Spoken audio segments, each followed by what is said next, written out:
আমাদের সাধারণ বুদ্ধিতে যেটুকু আমরা বুঝতে পেরেছিলাম প্রথম 12টা 10 মিনিট ওখানে ঢোকার পরে, সেটাই সিবিআই সেটাকে দেখেছে এবং সেইভাবে বিচার করে তাদের অ্যারেস্ট করেছে। এবং সন্দীপ ঘোষের সঙ্গে টানা যোগাযোগ রেখেছেন সন্দীপ ঘোষের সঙ্গে ঘটনার পর থেকে, সেই তথ্য প্রমাণও এসেছে। সেটা তো ওদের কাছে নিশ্চয়ই প্রমাণ এসছে বলেই ওরা বলেছিলেন, তো বলতো। এবং আমরা পরেও চলে গেছিলাম টালা থানায় বডি প্রিজার্ভ করার জন্য, তখনও পুলিশ আমাদের হেল্প করেনি, তখন আমাদের প্রেশার দিয়েছে মানুষ বডি যাতে আমরা তাড়াতাড়ি, মানে তখন তো বাড়িতে এসেই গেছে। আমরা টালা থানায় আমরা পুলিশকে বারবার বলেছি আমাদের মেয়ের বডি প্রিজার্ভ করতে চাই, আমরা পোড়াতে চাই না, আজকে দাহ করতে চাই না, শোনেনি আমাদের কথা। আপনারা বলেছেন? হ্যাঁ, এবং সেটাই বলছে যে ওসি চেষ্টা করছেন যে দ্রুত সৎকার করে দেয়। তাহলে কতটা চাপ দিয়েছিল আপনাদের? চাপ 200-300 পুলিশ আমাদের বাড়ির এখানে, 300 পুলিশের সঙ্গে আমরা 2-3টে লোক কি করবো? 200-300 পুলিশের সঙ্গে আমরা আমাদের বাড়ির পাশের একজন ছিলেন, আমাদের ড্রাইভার ছিল, আমরা 4 জন ছিলাম। মেন্টাল বিষয় সৃষ্টি করে। কেন? সেটা তো ওরাই ভালো বলতে পারবে, ওদের কি উদ্দেশ্য ছিল। এখনো তো সেটা উদ্দেশ্য তো পরিষ্কার হয়নি।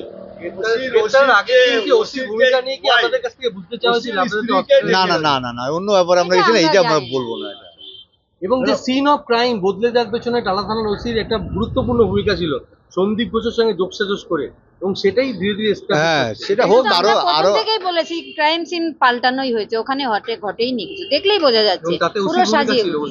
কার ভূমিকা ছিল জানি না, সেটা পুলিশ সিবিআই তদন্ত করে নিশ্চয়ই বের করবে। এটা সিবিআই এর উপরে প্রশাসন, তারপর স্বাস্থ্য দপ্তর এবং কলেজ কর্তৃপক্ষ সবার ভূমিকা ছিল ওখানে। পুলিশ বেশি অ্যাক্টিভ ছিল। এটাকে পাল্টে দেওয়া, হ্যাঁ একদম। ঘটনা ঘটলো, একটা ক্ষতবিক্ষত চিকিৎসকের দেহ পাগলে, সেখানে দেখা তিনি লিখলেন যে জিডিতে যে একমাত্র সংজ্ঞাহীন অবস্থায় একজনকে পাওয়া গেছে, এটা তো গুরুতর অপরাধ।